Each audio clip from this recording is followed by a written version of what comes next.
heureusement que vous les entendiez pas. Je vous dis la vérité, les gars, parce que... Oui, exactement. Ah, Est-ce qu'on les entend là? Oui, on les entend. Sincèrement, les gars, ça parlait de biscuits, donc voilà. Hmm.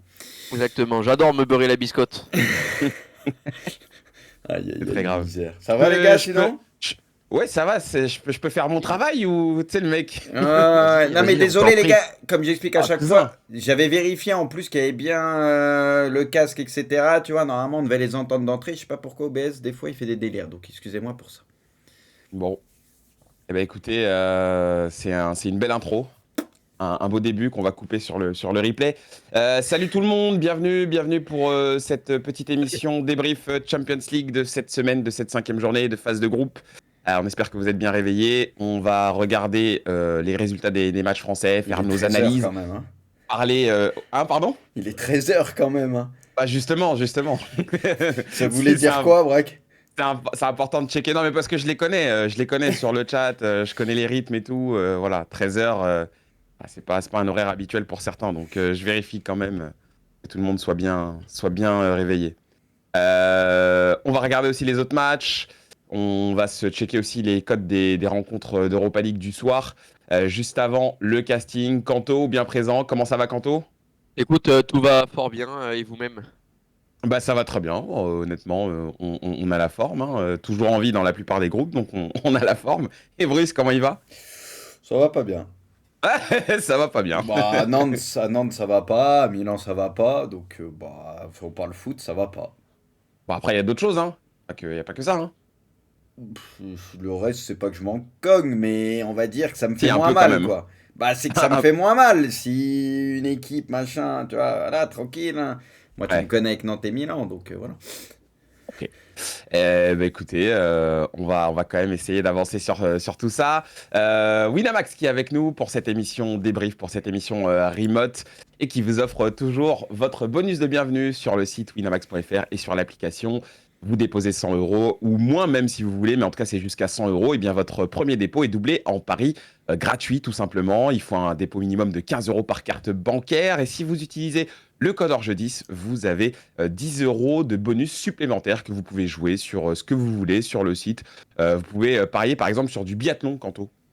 Ah bah C'est oui, on possible. peut, effectivement. Voilà. Cet après-midi, il y a un relais masculin à 15h20 en plus, tu Voilà. vois. Il y a Ouais. des bons petits trucs à prendre. Et ici, voilà, on n'a pas été frileux aujourd'hui. Ah, voilà. Et Kanto, on sent qu'il est actif en ce moment.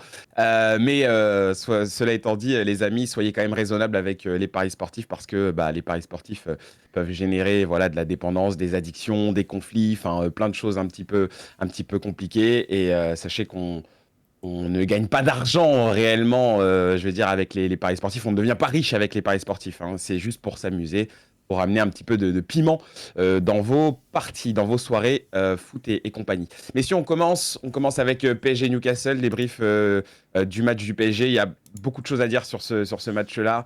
Ça a fait énormément parler avec pas mal de décisions arbitrales. Un match dans lequel le PSG voilà, s'est fait très très peur et finalement on s'en sort, on peut le dire aussi, très très très très très très bien. Vous allez me donner votre sentiment sur cette partie. Bruce, qu'est-ce que tu as envie de dire sur ce match? Et après, on verra ce que vous pensez de la suite, si jamais le PSG va se qualifier pour vous ou non. Bruce. C'est le moment où je vais encore passer pour un anti-parisien, parce que je vais pas dire que tout va bien au PSG, que c'est pas la meilleure équipe du monde, bien évidemment. Non, bah que j'en ai pensé dans la continuité, on va dire. En Ligue des Champions, dès que le PSG est un peu bousculé, on voit qu'il y a des soucis malheureusement. Donc moi, comme je dis depuis le début, je vois pas de progression dans cette équipe. Je vois que beaucoup ont dit que dans le jeu, etc., c'était bien mieux cette année. Moi, perso, je trouve pas. Je vois beaucoup de problèmes. On a un gardien qui, comme d'habitude, sous pression, peut te faire une ou deux conneries malheureusement et ça peut te coûter cher. Donc c'est dur d'aller très loin en Ligue des Champions avec lui en ce moment. Faut être honnête parce que voilà, on l'a vu encore une fois. Tu peux prendre un but sur une erreur. T'as une charnière qui est pas rassurante. Bon, même si là, il n'y avait pas Marquinhos, même quand il est là, c'est toujours pas rassurant. Le milieu de terrain, on a loué très souvent ici, et comme tout le monde, Ugarte son super début de saison. Et c'est vrai qu'il changeait beaucoup le milieu de terrain du PSG, faisait beaucoup de bien. Il est moins bien ces derniers temps et ça se ressent. Et puis bah, à l'attaque, où voilà, bon, t'as un Dembélé qui fait du Dembélé, donc voilà, lui je vais pas lui tirer dessus parce que pour moi c'est un de ceux qui s'en sort sur ce match.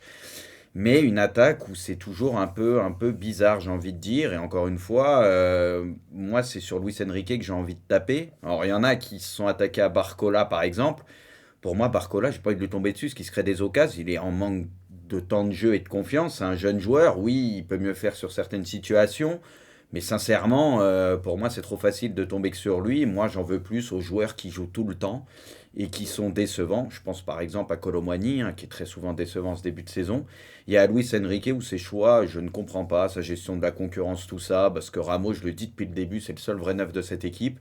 Là, avec les situations qu'il y a eu, je pense qu'avec un Ramos en confiance, il aurait pu peut-être servir plus. Et pareil, au milieu de terrain, pour moi, Vitinha, c'était obligé de le mettre, vu qu'il n'y a pas Zaire Emery, etc. Ok, Fabien Ruiz, fallait le mettre aussi, ce qu'il est bon en ce moment, mais je sais qu'il y a une grosse hype autour de Kang In-lee qui peut être intéressant.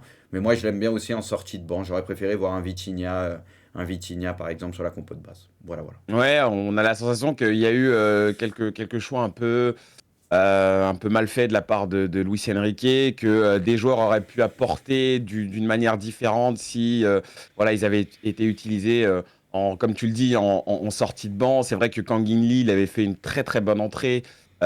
C'était contre Milan, hein, je crois, hein, si je ne dis pas Ouais, de conneries. ouais, Il ouais. avait fait une très très bonne entrée ce jour-là.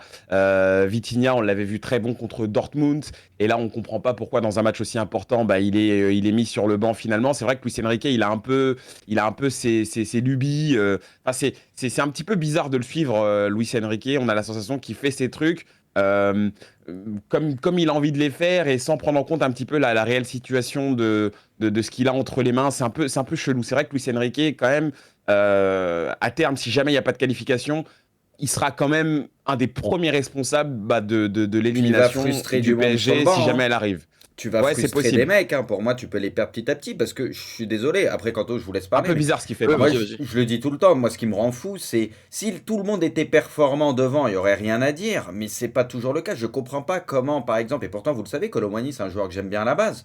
Mais comment, au vu de son début de saison, il doit être indéboulonnable à tous les gros matchs, etc. Et c'est lui titulaire tout le temps, tout le temps, tout le temps, au vu de ce qu'il monte. Je comprends absolument pas. Tu vois, donc je me mets à la place d'un Ramos, etc.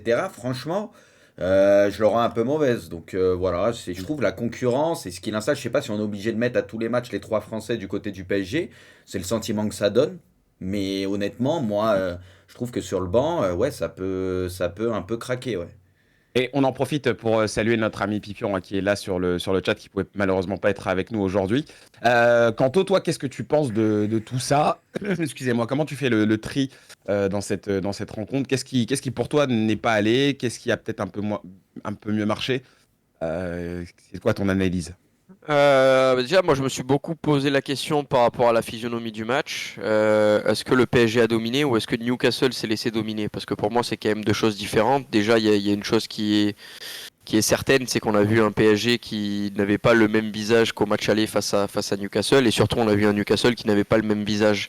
Et ça me semblait quand même important parce que ce match aller avait été peut-être le premier véritable affront qu'avait subi le Paris Saint-Germain, la première véritable humiliation, j'ai envie de dire, parce que euh, parce que c'était un match où Newcastle avait été au-dessus dans tous les domaines, bien qu'il y avait eu un arbitrage un petit peu particulier. C'est pour ça qu'aujourd'hui, je tiens quand même à rappeler que pour les fans et les adeptes de la corruption, de la corruption pardon, parisienne sur le penalty de Kylian Mbappé à la 98e minute. Je tiens quand même à rappeler qu'au match aller, le PSG s'était fait douiller de A à Z aussi sur des situations.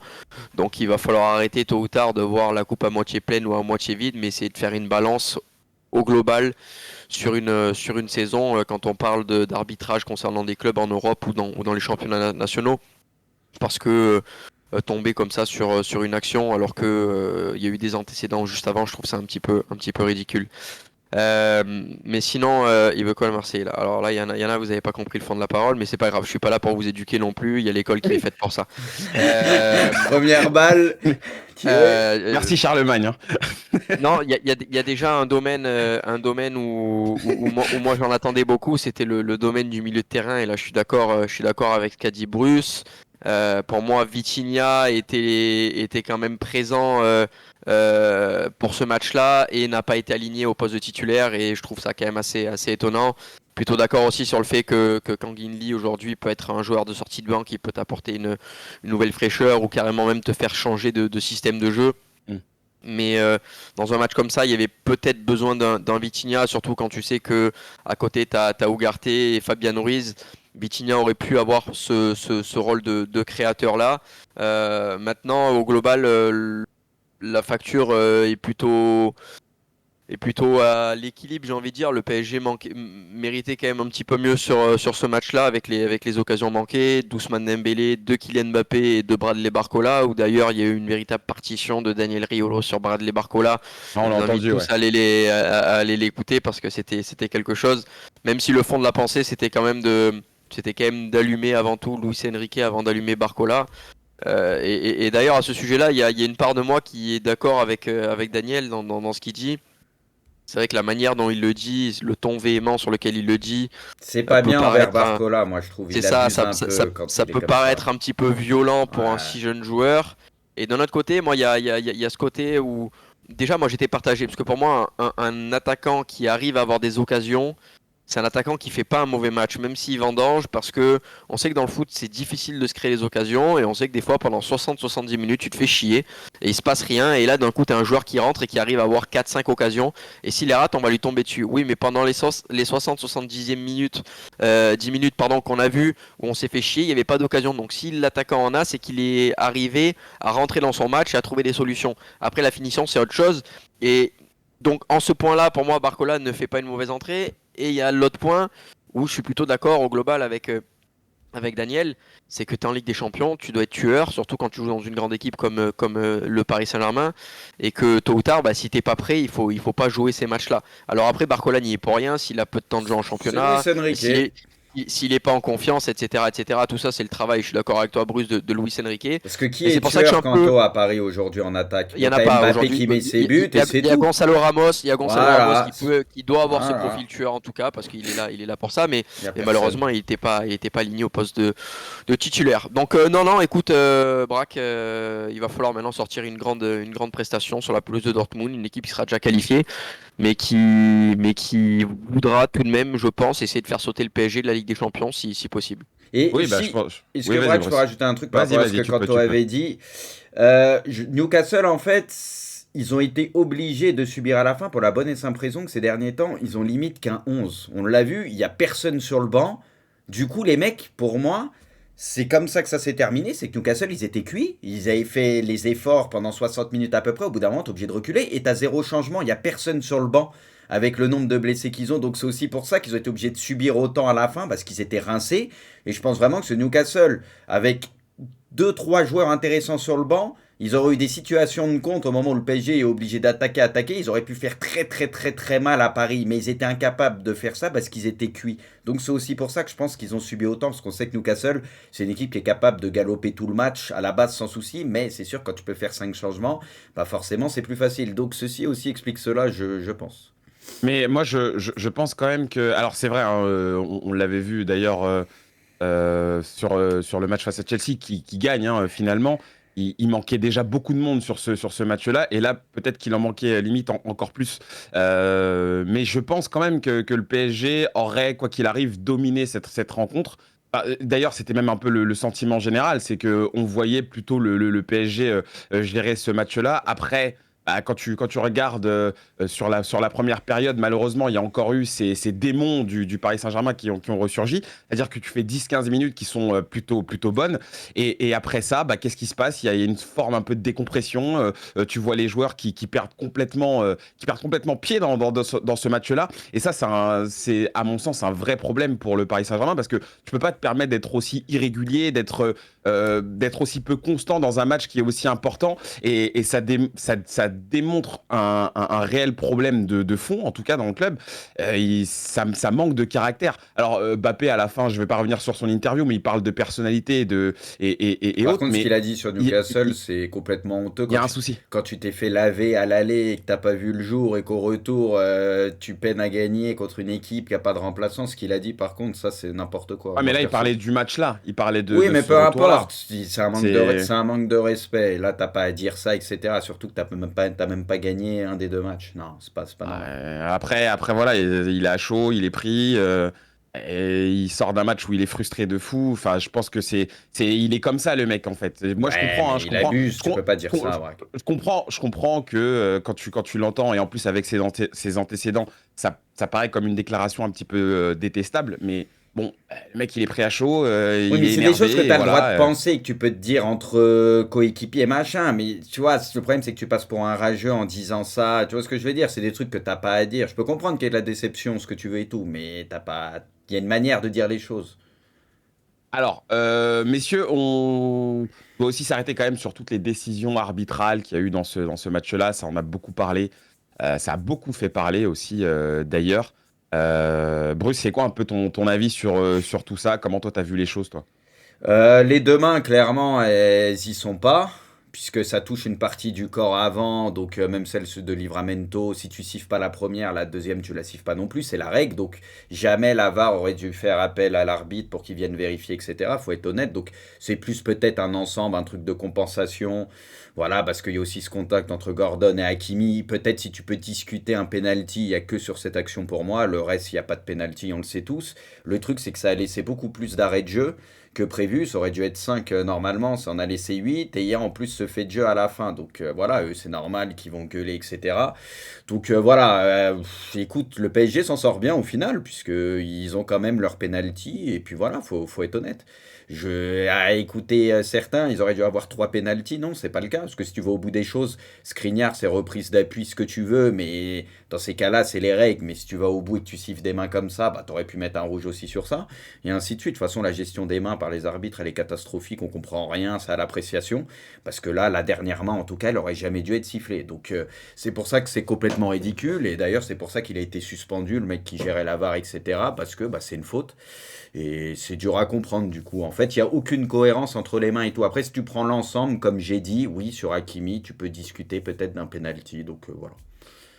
Kanto, toi, tu t'en penses quoi? Moi, je vous donnerai aussi mon avis. J'ai un avis assez tranché sur cette question-là et je vous dirai juste après, Kanto. Comme j'ai dit tout à l'heure, il y a eu un match aller où le PSG n'avait pas été bien heureux dans les décisions arbitrales. Il faut quand même le rappeler. Il y avait eu quoi, Aujourd'hui, Kanto? Sincèrement, je me rappelle plus trop. Je suis honnête, hein, je me rappelle plus trop des faits. au match aller, je crois que c'était des mains dans la surface de la part de Newcastle où il y avait pas eu, où il y avait eu des pénaltys qui n'avaient pas été accordés. Je crois que c'était à deux reprises, si je dis pas de bêtises. Il y avait eu Franchement, deux je m'en décisions rappelle plus vraiment trop, là. litigieuses.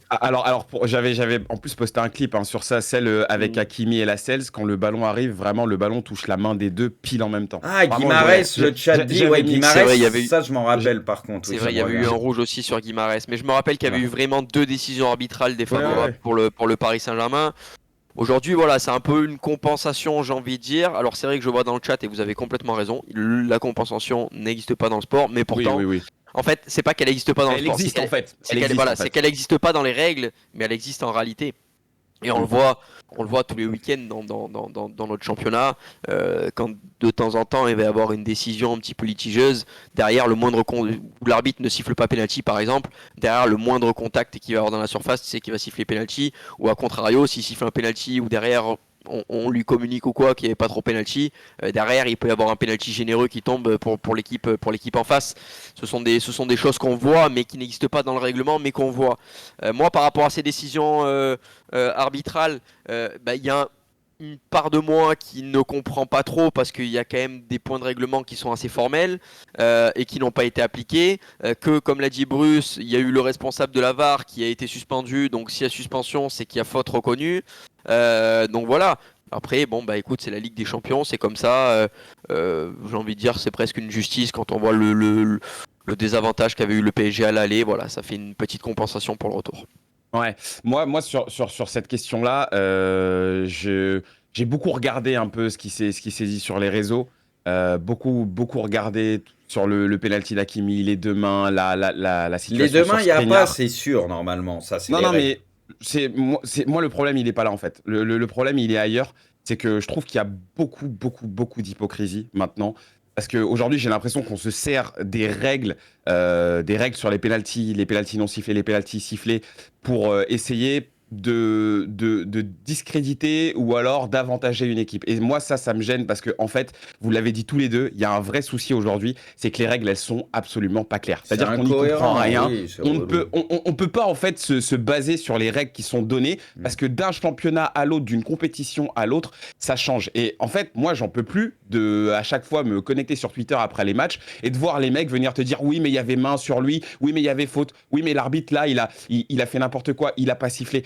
Tu regardes le match, tu regardes la prestation de, comment il s'appelle, l'arbitre Marcignac. Marcignac, tu regardes sa prestation, Marcignac. je suis désolé, le mec, il était tendu tout le match. Et pourquoi il était tendu? Parce qu'en fait, aujourd'hui, tu as le VAR, t'as plein de trucs, t'as plein de règles, t'as plein de trucs qui font que les arbitres ne savent plus quoi faire, les arbitres ne sont plus maîtres de la situation, et finalement, ça te donne un match où c'est complètement décousu, où le mec, comme Kanto dit, bah, fait de la compensation parce qu'il sent qu'avant, il aurait peut-être dû donner penalty, qu'il y a peut-être des trucs qui n'ont pas été revus, qu'il y a peut-être des trucs qui ont été mal revus, et que finalement, il va donner un penalty, et derrière, il y a des gens qui vont s'en servir pour dire, ouais, là, il y a eu corruption, là, il y a eu vol, pourquoi il l'a pas donné Surtout avant? qu'il y a un En fait, précédent le entre problème... Marcignac et oui, Mbappé, tout ça, donc déjà voilà, ça voilà. en parlait. Donc, en gros, et j'essaierai d'être très court, moi, maintenant, je pense que c'est devenu impossible d'analyser tous ces trucs, toutes ces situations, parce que d'un championnat à l'autre, les règles, elles changent. Et les règles, elles sont pas assez précises. Donc, aujourd'hui, je veux bien qu'on se dise, oui, telle équipe est corrompue, telle équipe est corrompue,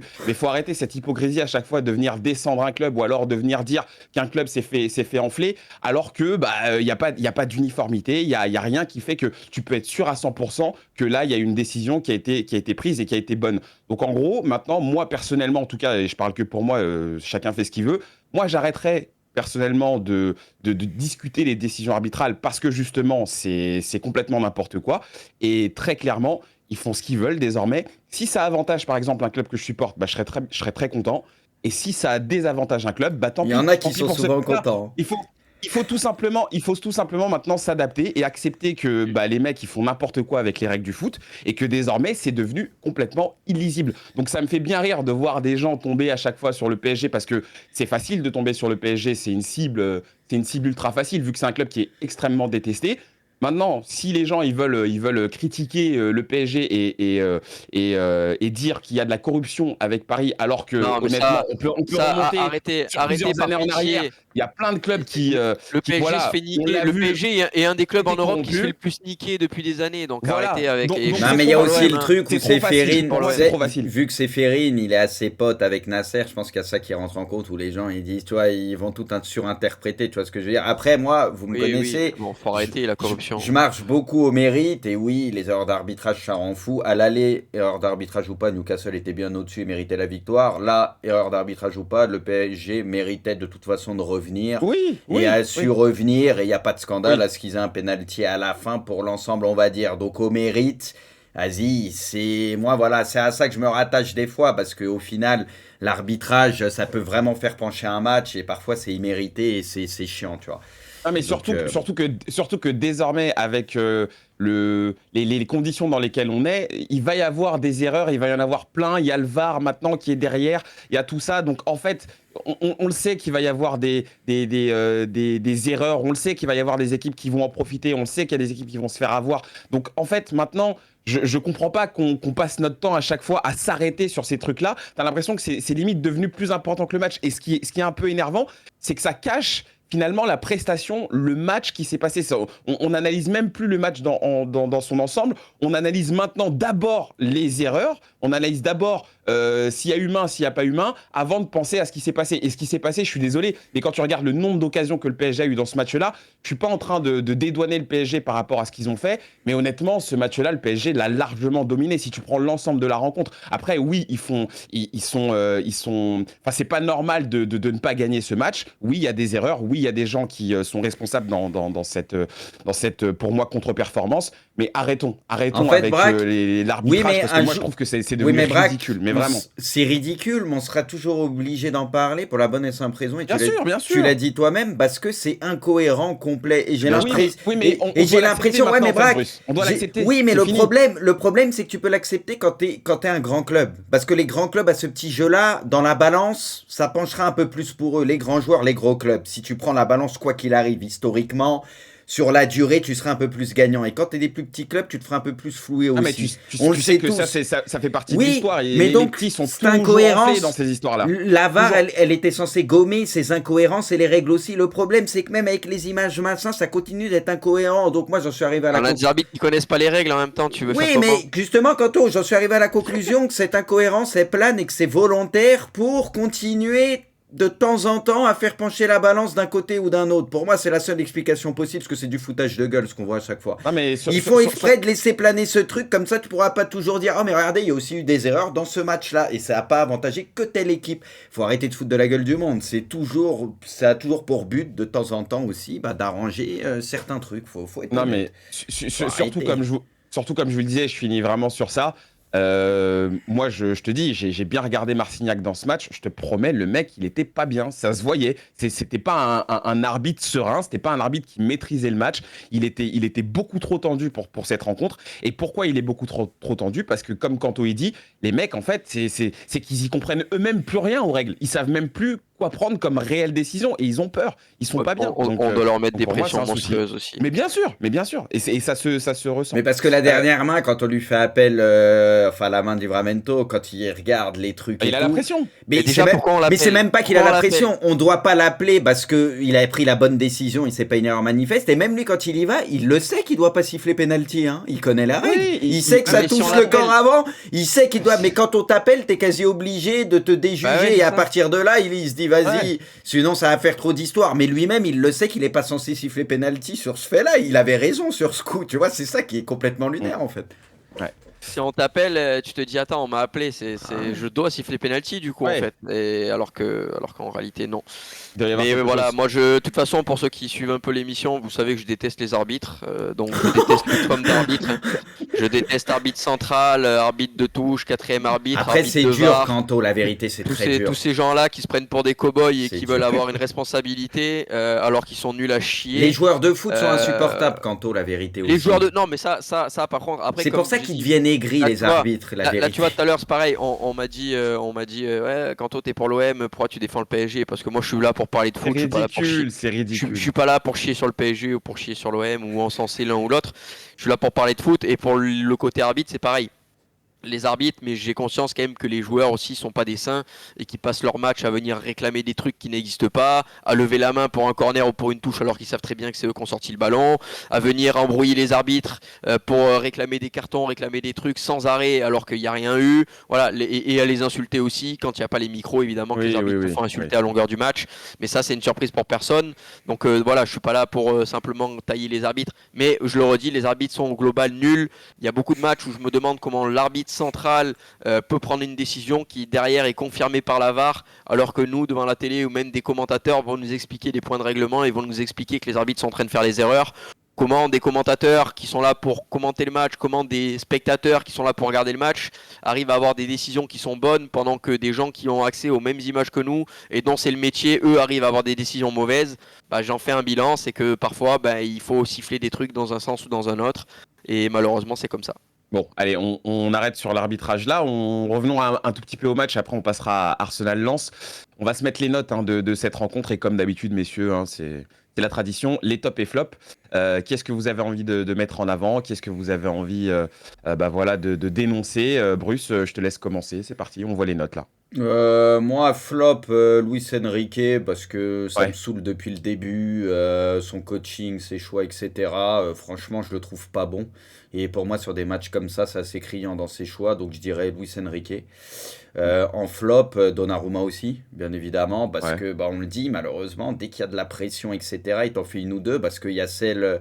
Bon, il est pas seul fautif pour moi, il fait une grosse connerie sur le but, mais t'as toute la défense parisienne, là, Hakimi, Skriniar, ils sont 5-6, où Livramento, il passe devant eux, on dirait il est en bas, il balade son yinche carrément, il y a personne qui ose l'approcher. Non mais j'ai jamais vu ça. Le mec, il le regarde, il fait ce qu'il veut. Donc là, c'est un ensemble où c'est catastrophique. Mais bon, Donnarumma, il y a ça, il y a aussi celle où il la donne mal à Hakimi sur le côté, Hakimi perd le ballon et ça sent pour Isako Poteau, il est pas loin de marquer. Tu Ah, vois. celle-là, elle m'a un peu choqué. Il t'en hein, fait vraiment. deux encore qui peuvent te M'a coûter choqué. 2 buts. Donc malheureusement, c'est dur d'aller loin au LDC avec un gardien qui est friable dans les moments décisifs, j'ai envie de te dire. Donc je dirais Et ça. tu parles de la petite relance sur Hakimi où Hakimi derrière Ouais. il veut dribbler. Ah Ouais, ouais, sur le mais il côté, lui là. met derrière Hakimi, il le met dans Ah la oui, sauce. ah oui. Hakimi, il joue Oui, non, mais, peut-être pas non, non, très bien. mais il le met dans la sauce, mais Hakimi joue pas bien le coup Il pour joue autant. pas bien, mais il s'attend pas à ça, tu vois. Il est un peu pris de court, ça que je veux dire, tu vois. Il peut tellement mieux faire à chaque Ouais. fois sur ces trucs-là, c'est terrible. Et t'as des tops, Bruce? Quand même, si jamais. Wow, alors là, j'ai pas de top. Top, c'est fort pour moi. Oui, t'as Dembélé qui pour moi, ça a peut-être été le plus constant sur la rencontre. Mbappé, première mi-temps ultra compliqué, et je l'ai trouvé un peu mieux lorsqu'il était un peu plus côté droit, tu vois. C'est là où il se crée deux, trois situations. Quand il s'est recentré et quand il s'est Ouais, un peu un plus peu excentré plus de l'autre droite, côté. centre Ouais, droite, ouais, ouais, je ouais. vois, je vois, je C'est vois. là où il a été plus dangereux, mais du coup, ouais, match assez inégal d'Mbappé, tu vois. Mais Mm. après, il se crée des occasions, il fait la passe pour Barcola ou à bout portant ou il bute sur Pop. Donc voilà, il y a des trucs où il peut un peu mieux faire, quoi. C'est pas un match complet, on va dire, mais c'est les deux peut-être qui ont été un peu au-dessus, quoi. Non, mais je vois, c'est dur d'avoir des tops sur ce match-là.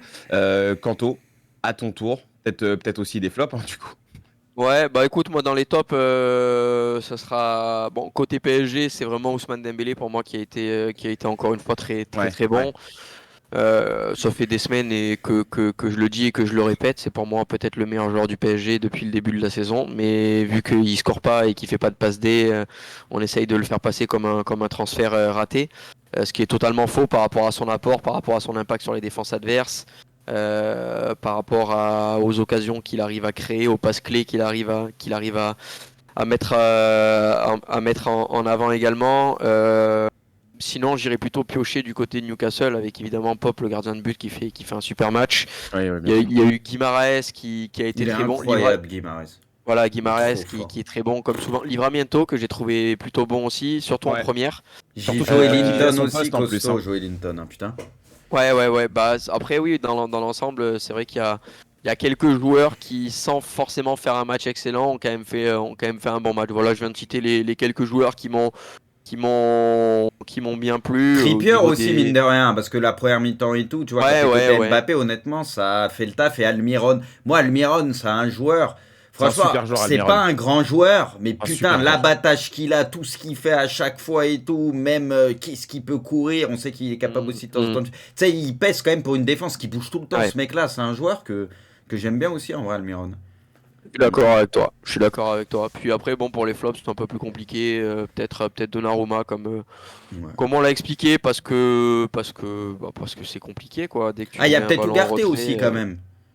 Ouais, alors Ugarte, je vais Franchement, pas il le est mettre dans le beaucoup dur ces dans les derniers flops. temps. Il est dans le dur, en fait, son apport est Wow. bien moindre que ce qu'il y avait au début de Oh, ouais. saison.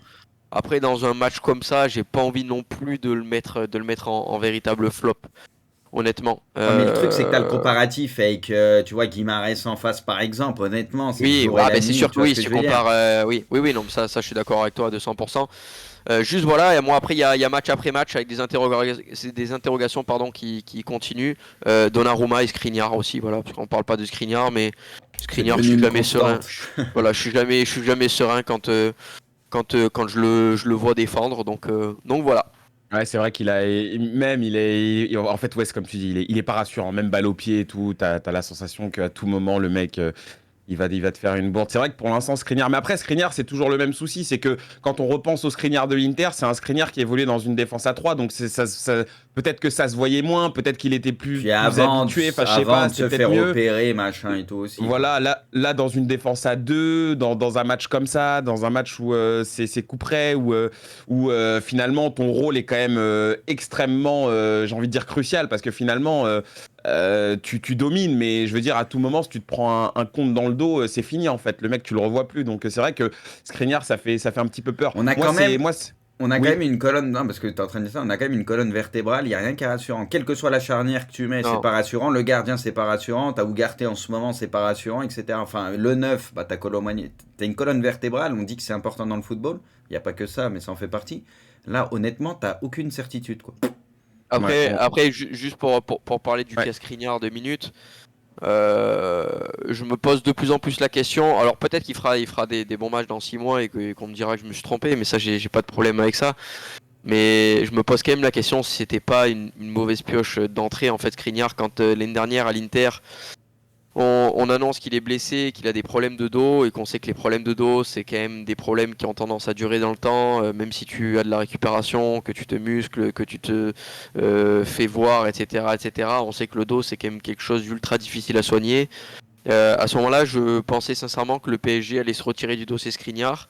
Et finalement, quand je les vois quand même y aller, foncer dessus, et quand je vois les prestations du joueur, je me demande si ce joueur-là n'a pas une gêne physique, parce que quand je me rappelle du grand Skriniar de l'Inter, et que je vois ce Skriniar-là sur le Mais il terrain... a raison, Braque, défense à 3, pas le même. ça change beaucoup de choses aussi. Il y en a qui sont Défense à beaucoup 3 moins aussi. bons dans une défense à 2 qu'à 3. À 3, ça change beaucoup de choses. Ah oui, non, ça change beaucoup de choses, je suis d'accord. Mais je me demande si le joueur est pas encore gêné par ses problèmes, sincèrement. C'est possible, c'est carrément possible. Messieurs, avançons un petit peu. Ah, il se fait plaisir. On va, ouais, j'avoue, je sais pas d'où ça sort ça, mais bon. On va passer un petit peu maintenant à Arsenal-Lens. Peut-être Wow. juste votre réponse comme ça par rapport à la qualif du PSG. Après, on aura le temps d'en reparler dans les hors-jeux du lundi, mais vous pensez que ça va le faire quand même ou pas pour la qualif? Finito Juste pour ça, moi. sans forcément. Ok, finito pour Bruce. Finito, il gagne pas là. Il n'y a pas Dembélé en plus. Ok, Kanto. J'en sais rien. Ok. Non, mais tranquille, on aura le temps d'en reparler de toute façon. Je sais pas, Juste- sincèrement, je sais pas parce que j'ai envie d'y croire parce que sur le papier pour moi le PSG est une meilleure équipe que Dortmund. Maintenant le problème c'est que dès qu'il se déplace à l'extérieur c'est très très mauvais. On l'a vu à Milan, on l'a vu à Newcastle, donc bon je pars plutôt sceptique. Et Dortmund, ils avaient perdu à l'aller contre le PSG, donc il va y avoir une revanche à prendre. Depuis, ils avaient pris 6 points contre Newcastle, 4 contre Milan. Mine de rien, ça prend pas de but ou peu de buts, mais voire quasi 0 but. Ils sont déjà qualifiés, donc un peu moins de pression. Ils ont juste à jouer leur première place. À l'extérieur, comme vous l'avez dit pour le PSG, t'as pas Dembélé qui, même si dans le dernier geste, on sait, c'est quand même un des rares qui est capable de provoquer et faire des différences. Donc honnêtement, moi je suis ultra inquiet. Il faut gagner, on parle même pas d'un nul. Hein. Parce que Newcastle ou Milan, s'il y a un des deux qui gagne, il faut que le PSG gagne. Donc moi ça me semble compliqué. Ok. Arsenal-Lens, messieurs. Alors, sur le contenu du match, hein, on pourra s'arrêter, mais c'est vrai que quand tu vois le score, quand tu vois même la physionomie de la rencontre, le match a été éteint très rapidement hein, sur la première période. C'est allé beaucoup trop vite pour Lens. Lens qui était clairement pas du tout, en tout cas sur cette première période, pas du tout au même niveau que Arsenal. Hein. Ils ont été surclassés. Qu'est-ce que vous avez à redire, Kanto, sur cette prestation, sur ce match-là? Qu'est-ce qu'on doit dire? C'est toujours un peu dur de débriefer un 6-0 quand en fait ça a été un match à sens unique, quoi. En fait c'est dur oui et non. Ouais. Je pense que simplement on avait un Arsenal qui était là pour jouer un match de Ligue des Champions et qu'en face on avait une équipe lensoise qui n'avait pas la rigueur habituelle des matchs de Ligue des Champions et de ce qu'on a pu les voir faire notamment du côté du stade Félix Bollard et Lillis. Mais pour moi il y a quand même les deux premiers buts qui sont quand même assez évocateurs. Avec sur le premier but cette tête en hauteur qui reste dans l'axe et le duel aérien perdu par Danso qui depuis le début de la saison en Champions League est quand même le véritable rock de cette équipe lensoise. Donc c'est une image qui devient presque un symbole. Et quand on voit derrière le deuxième but avec Bukayo Saka qui perce la défense tout seul, un petit peu à l'image de Livramento hein, face au PSG sur le but de Newcastle. Là c'est un peu la même chose, il arrive à passer entre les lignes et il n'y a aucun Lensois qui vient le bouger, tout le monde lui court après et finalement le ballon est contré et Saka arrive encore une fois à toucher ce ballon là pour le donner à Jesus. Donc sur une action il y a quand même deux symboles, un symbole de liberté pour Saka qui n'est pas pris correctement et derrière la combativité lensoise où les Lensois doivent avoir ce ballon là et finalement c'est Saka qui est celui qui arrive à s'en sortir. Donc je pense que ce sont deux actions symboles qui nous font dire que les Lensois ne sont pas forcément rentrés avec les bonnes intentions, avec la bonne rigueur, avec la bonne concentration, n'ont pas fait les bons choix, les bons gestes. Et à ce niveau-là, quand on prend 1-2 rapidement, derrière forcément tu prends un coup au moral et puis ça peut aller très vite avec ces équipes-là. Et l'addition, elle est salée parce que ça fait 6 et que c'est frustrant parce que Lens pouvait y croire sérieusement. On rappelle à la fin des matchs allés ils sont invaincus, puis finalement à la fin de la 5e journée ils sont éliminés de la compétition. Frustrant parce que Séville à côté mène 2-0 et perd 3-2 et vient sceller définitivement le le sort des Lensois. Donc voilà, un petit peu frustrant tout ça. Même si on revient quelques semaines en arrière et qu'on se dit bon ben les Lensois 5 points, une victoire à la maison face à Arsenal, une campagne allée en terminant invaincu, une possible qualification pour l'Europa League avec 3 points d'avance face à Séville avant la dernière journée. Ben, je pense que du côté des Lensois, pour ce scénario-là, avec la victoire face à Arsenal, etc., tout le monde aurait signé.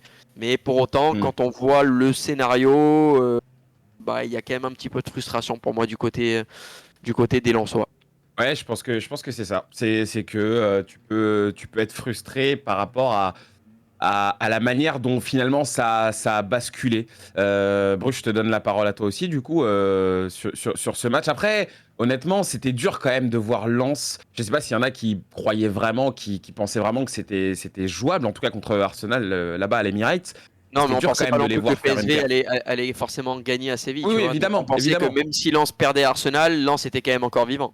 Après, t'es Après, toujours Séville, conditionné par des c'est victoires. Hein, bancal c'est aussi. Donc, pour aussi moi, la gagné. logique, elle est complètement respectée dans le sens où là, honnêtement, enfin, qui croyait à une victoire à Arsenal, peut-être pas une tôle comme ça, mais je veux dire, on Oui, savait que ça allait on être pensait trop pas qu'il allait dur avoir une tôle, ça c'est sûr. et qu'Arsenal, ils allaient tout faire pour déjà prendre leur revanche et sécuriser leur première place dès hier. C'est ce qui s'est passé. En plus, ils ont rendu le match facile en enchaînant les buts. C'était tellement clinique. C'est ça. Dès que ça tirait, c'était cadré, c'était but. Donc, ils ont déroulé.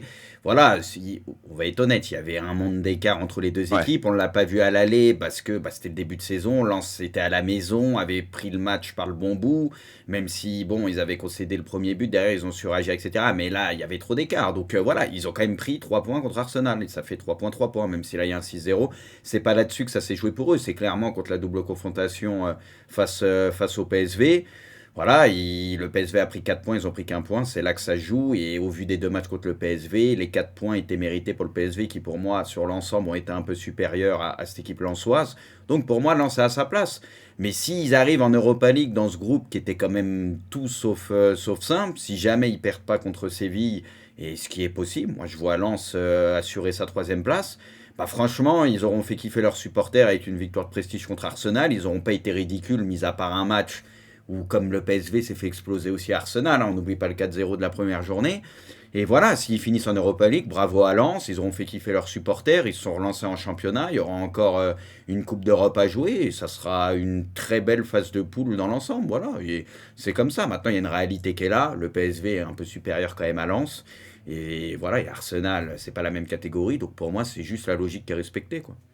Ouais, c'est un peu ça. En fait, c'est ce qui est un peu terrible et on peut comprendre qu'il y ait de la frustration, on peut comprendre voilà, que les supporters aient l'impression que ça leur a un peu échappé. Mais en vrai, le match contre Arsenal, le tout premier, la victoire, moi on est sur l'équipe souvent, c'est ce que je disais tout de suite en fait. C'est que oui, c'est très beau ce qui s'est passé.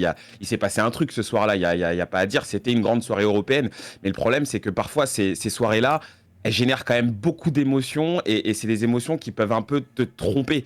Et je pense qu'en fait, ce jour-là, on s'est peut-être dit, ah ouais, ils sont Ouais, mais il y capables de avait faire eu le ça contre match Arsenal. nul à Séville, Braque, juste avant. Donc tu Non, te dis 4 points, t'as battu Arsenal. Celle-là, tu te dis, avant ou après?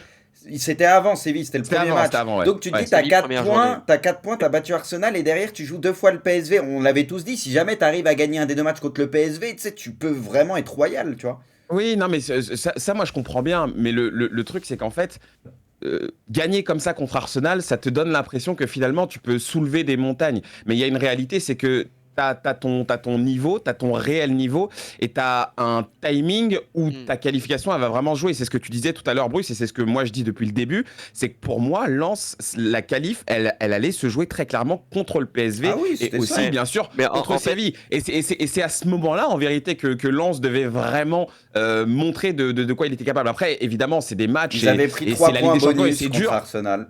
Voilà, c'est compliqué. C'est 3 points que tu prends et on te les enlèvera jamais. Mais moi, ce que je veux dire, c'est que il y a toujours ce truc qui peut un peu te faire te dire que finalement, cette équipe, elle est à un certain niveau. Et en fait, peut-être pas. Peut-être pas, parce que bah voilà, c'est une équipe qui revient en Ligue des Champions, c'est une équipe qui avait beaucoup de mal en championnat.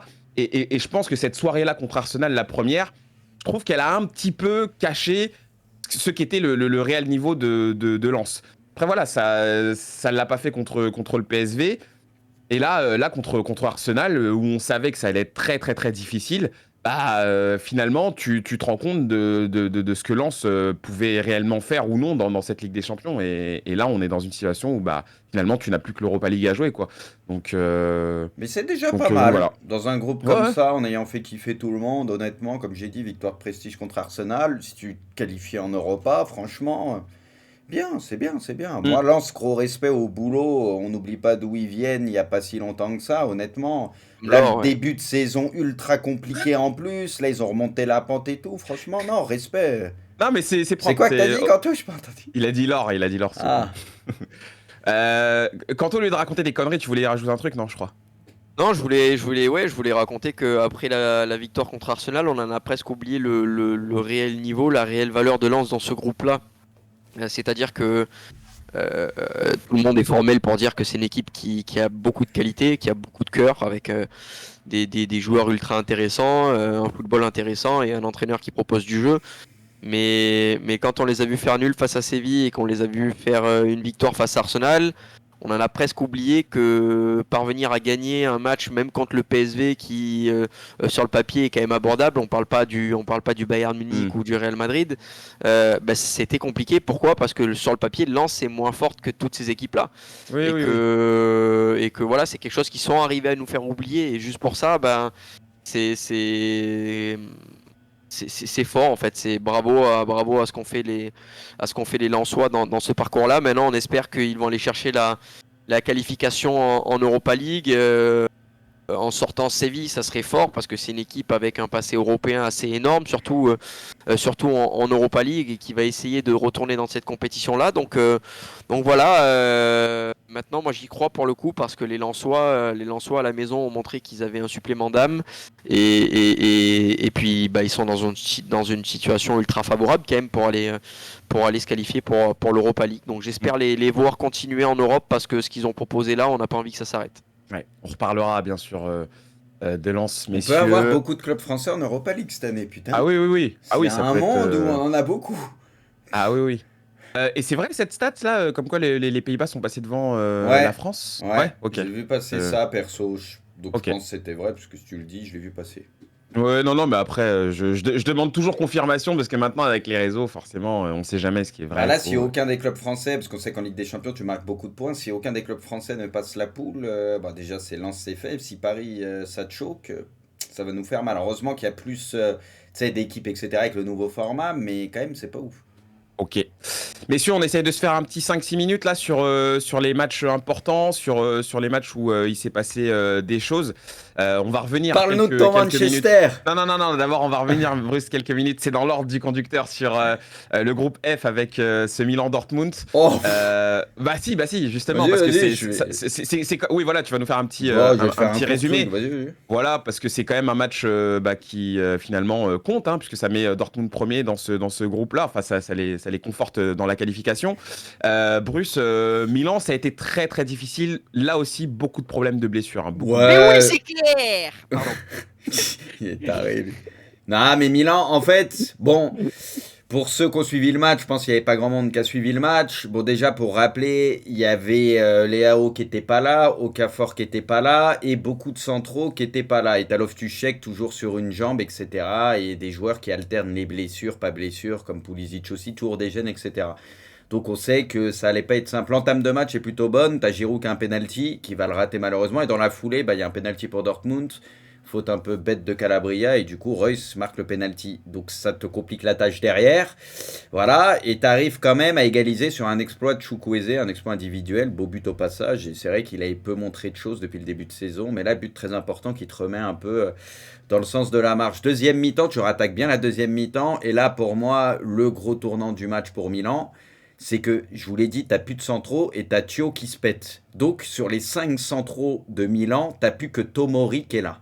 Pour vous donner une idée quand même. T'as plus que Tomori qui est là, donc Thio sort, tu fais rentrer Krunic à sa place, qui est pas un défenseur de métier à la base, qui joue un peu plus haut. Et du coup, à partir de là, défensivement, tu sens qu'il y a moins de repères, et Dortmund en profite et fait mal, et il plie le match, quoi. Il plie le match, et voilà, tout ça pour dire que je suis même pas plus frustré que ça. On le sait depuis le début de saison qu'il manque 5-6 joueurs minimum par match à Milan, et qu'il y en a qui jouent sur une jambe. Déjà que t'as pas le meilleur effectif d'Europe, en plus de ça, t'as tellement de blessés que c'est une catastrophe. Donc pour moi, t'es à ta place parce que de toute façon, tu peux jamais aligner une équipe correcte. La seule fois où t'as pu le faire limite, c'est contre le PSG, même si il y avait des joueurs qui étaient de retour de blessure. Et sinon, à chaque fois, tu es obligé de composer avec tous les absents. Et voilà, quand tu plus qu'un central sur 5 de disponible, faut pas chercher plus loin, hein, sans compter les Leao, Okafor, tout ça qui n'était pas là. C'est beaucoup trop pour ça. Et surtout face à cette équipe de Dortmund, qui même c'est pas l'équipe la plus impressionnante, elle est quand même un peu en confiance, tu vois. Donc voilà, ils ont su en profiter. Et voilà, j'ai pas grand-chose d'autre à dire. Fini Milan, et je pense qu'ils risquent de perdre très sèchement à Newcastle, même si je l'espère pas. Ah ouais, t'as complètement perdu espoir là, c'est terrible, hein, c'est compliqué. Kanto, est-ce qu'il y a un match, toi, dont tu veux nous parler en particulier sur cette 5e journée? Au-delà des matchs des clubs français, qu'on regarde bien sûr plus, hein, mais est-ce qu'il y a un truc sur lequel tu as envie de revenir? Peut-être ce Real Madrid-Napoli Ouais. qui était quand même intéressant, Mm. avec encore une fois un Jude Bellingham qui prend énormément de place et qui vient étaler toute sa classe sur le match, non seulement avec son but, mais surtout avec sa passe D. Une Ouais, image. magnifique, ouais. Pourquoi je parle de ce match-là? Parce qu'il y a une image qui pour moi a été quand même très très forte et c'est peut-être l'image de la 5e journée de la Champions League. C'est José Lu qui, quand il Ah oui, marque son oui, but, oui. s'excuse, ne veut même pas le célébrer et qui en fait se rend compte que il a tellement bouffé que qu'il en est presque mal à l'aise de marquer et de venir s'exhiber devant le public. Donc voilà, j'ai trouvé ça très très fort dans un football aujourd'hui très arrogant où beaucoup de joueurs estiment être à une valeur qui n'est pas la leur et qui pensent être bien meilleurs que ce qu'ils sont, alors que les trois quarts ont des petites carrières et sont des joueurs moyens de football mais pensent être des cracks. J'ai trouvé ça quand même très très fort d'avoir cette résilience et limite ce malaise de sa part de vouloir s'excuser tout simplement. Au-delà de ça, le match était ultra intéressant, avec une équipe de Naples qui a été quand même au global en dessous, hein, du Real Madrid, qui fait un vrai bon match pour le coup. Et c'est quand même fort aussi. Il y a plein pour moi de gestes un peu marquants, j'ai envie de dire, dans ce match-là. J'ai parlé de José Lu, j'ai parlé du bon match de Bellingham, j'ai envie de parler de Rodrigo aussi, Ah, qui, il est extraordinaire en ce moment.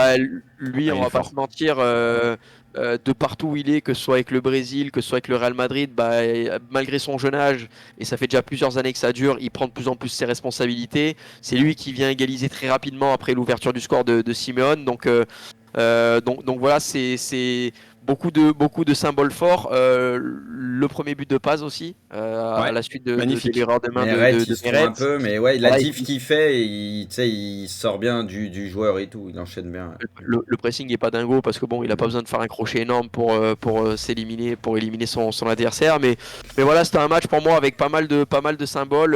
Lunin qui fait un arrêt de malade sur l'ouverture du score, mais qui au final a passé la ligne quand même. Voilà, c'était un match qui était bien kiffant à suivre. Ouais. Non, moi, je vais forcément vous parler de Manchester United. D'ailleurs, lundi, j'avais dit que je trouvais qu'il y avait peut-être un peu de mieux dans cette équipe-là, qu'il y avait des choses encourageantes à voir. Alors, évidemment, je vous le redis, pour moi, United n'est pas encore revenu à son meilleur niveau, n'est pas encore à un Mais potentiel là, c'est Onana qui les maximum tue sur cette encore, hein. saison. Malheureusement, oui, Franchement, malheureusement, les deux buts, c'est pas possible. Faut c'est arrêter. c'est terrible parce qu'en fait, ce qui me tue, et tout à l'heure en off, on en parlait avant de lancer l'émission, c'est que trois fois en fait, tu mènes au score dans cette campagne dans cette phase de groupe, et trois fois tu te fais reprendre, trois fois tu passes complètement à côté, tu te déchires, tu te chies dessus, je sais pas comment dire ça, mais ça me rend fou parce qu'en fait, le match commence, tu mènes 2-0, t'es bien, tu fais ce qu'il faut faire, en fait, tu fais ce qu'il y a à faire. T'as Garnacho qui est sur une bonne lancée, voilà, t'as les jeunes qui te mettent bien, Bruno Fernandes qui te met ce but qui est Et tu t'es incroyable. créé pas mal T'as la d'occasions, et sensation, notamment à la fin où tu dois remarquer, t'as les occasions, quoi. voilà, t'as la sensation en fait de retrouver cette équipe qui est en train petit à petit de remettre un peu les pendules à l'heure. Et non, encore une fois, tu te perds dans cette partie, tu donnes le bâton pour te faire battre. Onana, qu'on pensait avec une confiance retrouvée, voilà, te fait cette boulette qui est, mais enfin, Faut qu'il c'est fasse terrible. banquette jusqu'à Après, la fin de saison. Vous êtes foutu avec Onana, c'est mais non, mort. mais Il vous a après, coûté trop de matchs, trop de trucs, c'est mort, faut su- arrêter. Sur le coup, on peut réanalyser le truc et on peut se dire que le ballon vient très vite, donc bah, finalement, il a une réaction qui est peut-être pas la bonne parce que il a l'impression que son défenseur va la toucher et donc il se couche peut-être un petit peu tard. Il pense que la balle va être déviée. Enfin, voilà, on peut redire ce qu'on veut, mais quand tu es dans cette situation-là, tu ne peux pas vendre ton club comme ça. Tu peux pas donner ces buts-là 2 fois sur 2 coups de pied arrêtés. Enfin, c'est trop. Après, sur le troisième, je pense qu'il peut pas faire grand-chose parce que l'action, elle est magnifique. Non, La il y a frappe, le elle est trop parpaing où belle. là c'est chaud, mais les deux Là, tu peux rien CF, faire. les Là, deux tu peux rien CF, c'est faire. pour lui et pour moi. Mais les deux CF, coups c'est pour lui. francs, c'est voilà, moi ça me rend complètement fou. Voilà, encore un Manchester United qui te donne de l'espoir et qui derrière bah, se donne aussi en spectacle comme ça Ah mais et Braque, laisse échapper bah, voilà, une possibilité de se remettre bien dans ce groupe. Donc ça m'embête parce que franchement, dans cette équipe, il y a des joueurs qui quand même donnent et qui méritent pas ça. Je pense à Maguire, je pense à Lindelof, je pense à cette défense là qui est là et McTominay, qui est alignée. McTominay qui est super bon cette saison. Bruno aussi, ce Euh, qui le but, la passe D, etc. voilà, et Garnacho qui fait du bien en ce moment. Et ça m'énerve pour ces joueurs-là parce qu'il y en a vraiment qui méritent pas, qui méritent pas ce scénario. Et pourtant, bah, le scénario, il est bien réel et ça me fait chier parce que voilà, il y a vraiment des joueurs qui essayent de relever ce club et ça Moi, m'emmerde. je suis Oui, désolé, Bruce. non, c'est juste, je suis désolé d'insister sur Onana, tu vois, parce que j'aime pas Non, mais focus comme ça un il est gardien. fautif, hein, Mais il est le truc, responsable à 100%. Hein. c'est que quand t'es défenseur ou joueur dans une période où on sait que Manchester, c'est pas leur meilleure période, même si ces derniers temps, il y avait peut-être un léger mieux. Comment tu veux, même en menant en score, t'arrives à mener de 2 buts, t'arrives à mener de 2 buts. Tu vois, tu mènes Ouais, c'est ça qui est 2-0, grave. C'est tu mènes grave. 2-0, après tu remènes 3-1. Oui, Mais à oui. chaque fois, tu as ton goal qui relance l'équipe adverse et qui Mm. remet ton équipe au fond du trou. Comment tu vas être en confiance, sincèrement? Ça fragilise tout le monde. Tu peux pas Ouais. être serein 2 secondes parce qu'ils arrivent quand même à mettre 3 buts, à mener à chaque fois par 2 buts d'écart. Sincèrement, c'est compliqué, il faut être honnête. Tu le vois même les joueurs sur la deuxième erreur et tout. Tu les vois carrément, ils ont même plus de réaction. C'est comme s'ils savaient que ça allait arriver. Les mecs, ils sont même plus surpris. Donc c'est trop compliqué. La vérité, c'est trop compliqué. Non, mais je l'aime bien, mais c'est un criminel. Il n'y a pas à dire. Enfin, il nous a tués. Voilà, c'est aussi simple que ça. Il nous a fumé. Messieurs, il nous reste 3 minutes là pour terminer l'émission. On va peut-être se regarder les cotes pour les rencontres du soir, d'Europa League, de Conference League. Sachant que, comme tu le disais tout à l'heure, Bruce, pour l'instant, pour les clubs français, ça se passe quand même assez bien. Toulouse, deuxième de sa poule, Rennes premier, Marseille premier.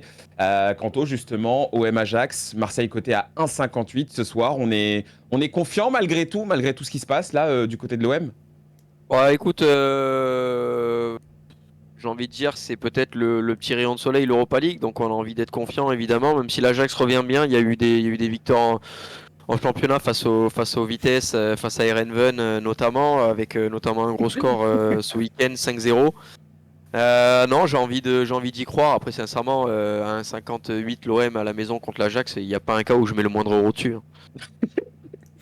J'aime bien comment il est cash, ce mec. Ah ouais, non, mais si tu me le mets à 2,20 à la limite, je peux réfléchir, mais à 58 contre l'Ajax, mais vous avez cru qu'on jouait qui? On n'est pas foutu, on gagne pas Strasbourg, on gagne pas Clermont, et on n'est pas capable de gagner un match cette saison. Là, on joue l'Ajax, on dirait qu'on joue Carquefou, on nous met un 58, je comprends pas du tout la cote. Et limite, à cette cote-là, je serais presque incité à prendre le nul ou à prendre l'Ajax, quoi. Ouais, ouais, je te comprends, Quentin. C'est toujours ça en fait là, ces derniers temps avec les clubs français, c'est toujours trompeur. Ils sont bien dans une compétition et dans l'autre ils font de la merde. Enfin, je sais pas, c'est tellement illisible. Toi, t'es comment avec l'OM, Bruce? Même si c'est pas ton club, même si c'est pas le club que tu suis le plus, Non, tu le sens comment? mais bon, Kanto connaît beaucoup plus son club. C'est Oui, oui, vrai oui, oui. qu'en championnat, ça gagne pas un match. On le voit, ils sont capables de faire une mi-temps pas trop mal comme la dernière fois et une deuxième cata. Écoute, en Coupe d'Europe, jusqu'à maintenant, ça a plutôt fait le taf. Donc j'ai envie de penser que c'est peut-être une bouffée d'air frais pour eux et que ce soir, ils vont faire le taf. Et sécuriser, s'ils gagnent ce soir, ils sont sûrs d'être qualifiés. Hein. Après, ça se tapera avec Ouais, ouais. Brighton pour la Oui, première place. normalement, Hein. oui. Donc voilà, moi je pense qu'ils vont quand même réussir à assurer leur qualification ce soir, parce qu'en Coupe d'Europe, jusqu'à maintenant, tu as l'impression ça a été plutôt bon, hein, le bilan est positif. Donc Ouais. allez, je vois pas pourquoi ça changerait, et même si l'Ajax, c'est quoi, il y a un peu de mieux, pareil, je suis pas trop l'Ajax, mais on sait que c'était catastrophique, là il y a un petit peu de mieux sur les derniers matchs, c'est ça? Ça dit quoi? Oui, oui, ça a gagné 5-0, match nul 2-2, victoire 4-1. Ok. Ça gagne en championnat. Après, bon, ben, le niveau du championnat hollandais, faut pas Oui. non plus le surestimer pour autant, hein. Ça Apparemment, ils viennent de reste passer bancal, devant la quoi. France. Hein? J'ai dit, apparemment, ils viennent de passer devant la France, les Pays-Bas. Oui, parce que les bonnes équipes hollandaises font de meilleurs résultats que les Ouais, non, bonnes non, équipes mais- françaises en Europe. Mais pour autant, le niveau moyen du championnat hollandais, bah là, si tu prends le FC Volendam ou si tu prends Vitesse ou si tu prends des équipes comme ça, Eindhoven, bah, c'est pas non plus des équipes de crack absolu, quoi. Non, c'est sûr, c'est sûr. Je veux bien qu'on se remette les codes juste 2 petites secondes, comme ça on finit de faire le point sur Toulouse, sur Rennes et sur Lille. Donc Rennes côté à 1,72, Toulouse à 2,25 contre l'Union Saint-Gilloise. Et bien sûr, vous le voyez aussi, le LOSC qui sera en déplacement à l'Olympia Ljubljana. J'espère que je l'ai bien dit. Côté à 1,64. Donc pour les clubs français, on est plutôt pas mal favoris sur cette soirée d'Europa League et de Conference League. Messieurs, merci beaucoup pour ce débrief. C'était très très sympa. Merci les gars. Une émission Ouais, super merci à vous. cool. Ouais. Et puis, bah, écoutez, on se retrouve lundi pour une nouvelle émission hors jeu, cette fois-ci en plateau, comme Frauduleuse. d'habitude. Frauduleuse, la plus frauduleuse du Twitch Game, c'est bien de le rappeler. Il n'y a pas Euh, samedi là déjà le tirage Ah, il y a peut-être un tirage Ah, samedi oui. à 18h, oui, mais c'est encore à confirmer. Avec À certains confirmer. éléments.